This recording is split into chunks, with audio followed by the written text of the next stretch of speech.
ഇപ്പളേ പറഞ്ഞാണ് ചെക്കനോട് മഴയല്ല, റൺമഴയൊന്നുമില്ല, റൺമഴ, സിക്സർ മഴ.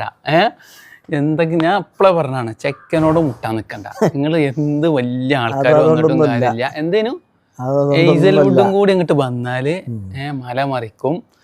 ഓസീസ് കരുത്ത് എന്തൊക്കെയായിരുന്നു ആ ചെക്ക ഔട്ടായ കാട്ടിനാണ്ടിക്കണ ആ കാര്യം വിചാരിച്ചു തുടക്കത്തിൽ തന്നെ കുഞ്ഞി ചെക്കനല്ലേ കരീക്കണ്ടെന്ന് വിചാരിച്ചാണ്ട് കുറച്ചേരം അവിടെ നിർത്തും. എന്തൊക്കെയാണ്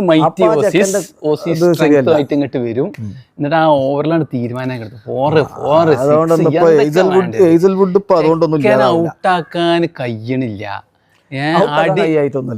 അടി കണ്ടിട്ട് കോഹ്ലിയൊക്കെ ഇങ്ങനെ അന്തം വിട്ടുക, അന്തം വിട്ട് നിക്ക. കോഹ്ലി എന്ന് പറഞ്ഞാൽ നല്ലൊരു മനുഷ്യനാണ്.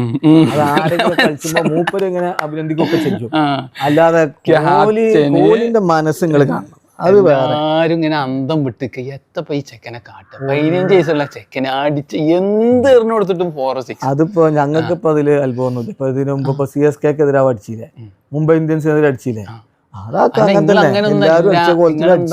എന്താണ് ട്രോഫിയുടെ മണം കിട്ടി, ടേസ്റ്റ് കിട്ടി, ഇനി വിട്ടെടുക്കൂല. ഒരു കളി ഇപ്പൊ ഞങ്ങള് ഈ എവേ മത്സരങ്ങളിൽ തുടർച്ചയായി 10-11 ജയിച്ചു വന്നൊക്കെയാണ്. അപ്പൊ കണ്ണേറ് തട്ടായിരിക്കാൻ വേണ്ടി ഒന്ന് തോറ്റ്, അത്ര തന്നെ ഉള്ളൂ. പിന്നെന്താ, ഞങ്ങൾ ഇങ്ങനെ തുടരെ ജയിച്ചു പോവാ, പലർക്കും അസൂയ. അപ്പൊ അങ്ങനെ ഒരു സാഹചര്യത്തിൽ 200 അതിപ്പോ IPL ആദ്യമായിട്ടൊന്നും അല്ല. അപ്പൊ ഞങ്ങളും ചേസ് ചെയ്യും. ഞങ്ങളിപ്പോ 200ഓടുകൂടി ഞങ്ങൾ റെക്കോർഡ് ഇട്ടിക്കണം. IPL ചരിത്രത്തിൽ ഏറ്റവും അധികം തവണ 200+ അടിച്ച ആരാ? RCB ആണ്. ഇപ്പോ CSK-നൊക്കെ തള്ളി തള്ളി. അപ്പൊ അതുകൊണ്ട് ഞങ്ങൾക്ക് ഒരുപാട് മുന്നിലൊന്നും അല്ല. നിങ്ങൾ ഒന്നാമെന്ന് പറഞ്ഞാൽ ആ ഒന്നാമന്റെ കഥ ഒന്നും പറയണ്ട. പഞ്ചാബിന്റെ കളി മഴ തോന്നിയതുകൊണ്ട്, അല്ലെങ്കിൽ അവർ ഒന്നാമതായനെ.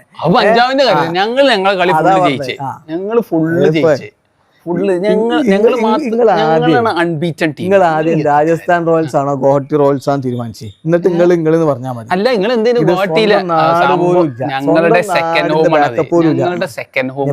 പുറത്താക്കി അങ്ങനെയാണ് വണ്ടിച്ചാണ്. അല്ല, എന്നിട്ട് ഞങ്ങൾക്ക് എവേ മാച്ച് പോലെയല്ലോ, ഗാലറി ഫുള്ള് നിങ്ങളെ ആൾക്കാർ. അതുണ്ടാവും, കിങ് ഉണ്ടാവുമ്പോ അങ്ങനെയാണ് ഫുള്ള് ആൾക്കാർ. എന്നിട്ടും ഞങ്ങൾ ജയിച്ചു. എന്നിട്ടും ഞങ്ങൾ നിങ്ങളെ ഫുള്ള് കാണികൾ ഇങ്ങനെ സപ്പോർട്ട് ചെയ്യുന്നു. സപ്പോർട്ട് ചെയ്ത് എന്ത് കാര്യണ്ട്? ഞങ്ങള് ചെക്കൻ ഇറങ്ങി കളി പിടിച്ചു.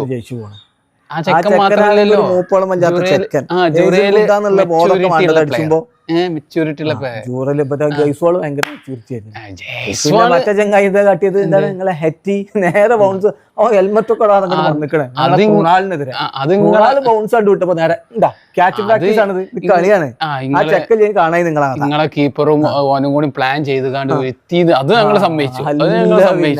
അതായത് ആ ചെക്കന്റെ ടീം അങ്ങനെ പോണ കുറെ ആൾക്കാര് ചെക്കന്മാറിയോ ഇവിടെ ജഡ്ഡു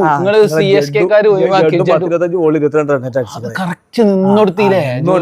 ഇതെന്താ സംഭവം എന്ന് പറയാം. ഞാൻ ഇപ്പൊ മനസ്സിലാക്കണത്, ഇപ്പോ ഈ IPL ഏറ്റവും ഭാഗ്യമുള്ള മനുഷ്യൻ പരാഗാണ്. ആരെങ്കിലൊക്കെ കളിച്ചിട്ട് ടീം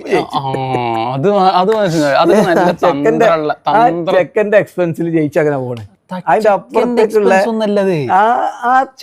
അപ്പുറത്തേക്കുള്ള ഡെക്കറേഷൻ ഒന്നും വേണ്ട. ചെക്കൻ അടിച്ചൊന്നും ജയിക്കുന്നല്ല. ചെക്കനെ നല്ല ടീമൊന്നുമല്ല, ഫുൾ സപ്പോർട്ടാണ്. ടീം മൊത്തം സപ്പോർട്ട് ചെയ്ത് ചെക്കന് എല്ലാവിധ നല്ല സാഹചര്യം ഒരുക്കി കൊടുക്കും. കളിക്കാം, ഒന്നും നോക്കണ്ട, അടിച്ചോന്നാണ് ഇത് ഇൻസ്ട്രക്ഷൻ. അത് ഞങ്ങൾക്ക് ഒരാളെ വെച്ചല്ലോ. ഇന്നലെ ജുറയില് കളിച്ചില്ലേ, സൂപ്പർ ആയിട്ട്. ഞങ്ങളെ തോൽവി, ഞങ്ങളെ ജയത്തിന് നിങ്ങള് അത്ര മോശമാക്കുന്നു. പിന്നെ രാജസ്ഥാൻ റോയൽസ് ജയങ്ങളല്ലേ, അതിപ്പോ എല്ലാ കൊല്ലം ഉണ്ടാവും. 5-6 കളി അഞ്ഞിപ്പോ 5-6 ഇന്നലെ എന്തേലും എല്ലാ കൊല്ലം ആദ്യത്തെ 3 കളി 2 കളി അങ്ങനത്തെ നിങ്ങൾ നിർത്തി നോക്കി കഴിഞ്ഞല്ലോ. അതിന്റെ മുമ്പത്തെ കൊല്ലമൊക്കെ എന്താ ഉണ്ടായത്? ആദ്യത്തെ കുറച്ച് അപ്പൊ എല്ലാരും നോക്കിയേക്കും. ബാക്കി എല്ലാരും കളിച്ചു പണ്ടത്തെ സീസൺ പോലെ അല്ല, പണ്ടത്തെ കഴിഞ്ഞ സീസൺ പോലെ ഒന്നും അല്ല. ചേട്ടൻ പോയതോടുകൂടി ഞമ്മക്കൊക്കെ അതിന്റെ ആവേശം കഴിഞ്ഞു. ചേട്ടൻ വന്നതിന്റെ അവസ്ഥ ഇപ്പൊ CSK കാണുന്നുണ്ട്. അതിപ്പോ ഒന്ന് കാണാം. ചേട്ടൻ ആരാന്നൊക്കെ ഒന്ന് കാണിച്ചു. ചേട്ടനെ തൊട്ട് വെച്ചിട്ടുണ്ടാ. നിങ്ങൾക്ക് ഇപ്പൊ ഞങ്ങള് ജയിച്ചു, ഞങ്ങൾക്ക് പോയിന്റ് കിട്ടി, നിങ്ങൾ തോറ്റിക്കണേ. ഒരു കിങ്ങും കോഹ്ലി അങ്ങനെ ഒന്നും പറഞ്ഞൊന്നും കാര്യമില്ല. ഇത് ആ ചെക്കന്റെ എക്സ്പെൻസിൽ ഇങ്ങനെ പോണ ഒരു വണ്ടി അത്ര തന്നെ. അല്ലാതെ ഈ വണ്ടി ഒറ്റക്ക് നിൽക്കുമൊന്നുമില്ല. കാരണം അതിനുള്ള ടയറും 4 ടയറൊന്നും അതിനില്ല. ഒരു ടയർ വന്നതിന് ഉരുണ്ട് എന്ത് ടയർ ഞങ്ങൾ ബോളിങ് സൂപ്പറാണ്. എത്ത് സൂപ്പർ. ആ ആർച്ചർ ആർച്ചറിന്റെ ഫസ്റ്റ് ഓവറൊക്കെ കണ്ട വെള്ളം കുടിച്ചു. ബാക്കി ഓവർ നിങ്ങൾ കണ്ടില്ലേ? അത് പിന്നെ അവിടെയും ഇവിടെയും ബാറ്റ്സ്മാൻ തട്ടിക്കാണ്ട് ഫോറായാ പിന്നെ പോയി. അതന്നെ. അപ്പൊ അത്രേ ഉള്ളൂ അതൊക്കെ. അതാ ഞാൻ പറഞ്ഞത്. ഇത് ചെക്കൻ ഒരു 10 രൂപ ബോള് നിൽക്കും. അത് ഞങ്ങൾ കുറച്ച് ഇപ്പൊ അടുത്ത കളികളിൽ അതിങ്ങനെ കുറഞ്ഞു വരും. അങ്ങനെ നിങ്ങൾ പറഞ്ഞു ഇതിന് കണ്ണ് വെക്കണ്ട. നിങ്ങളെ ക്യാപ്റ്റൻ വരെ അധികം പറയണ്ട, ഓൻ കളിച്ചു പോയിക്കോട്ടെ. കളിച്ചു മോനെ കളി കളിക്കും, മോൻ ജയിപ്പിക്കും. ആന്നല്ലേ നിങ്ങളൊക്കെ കണ്ണേറട്ടും. കണ്ണേറട്ടും അത് വേണ്ട.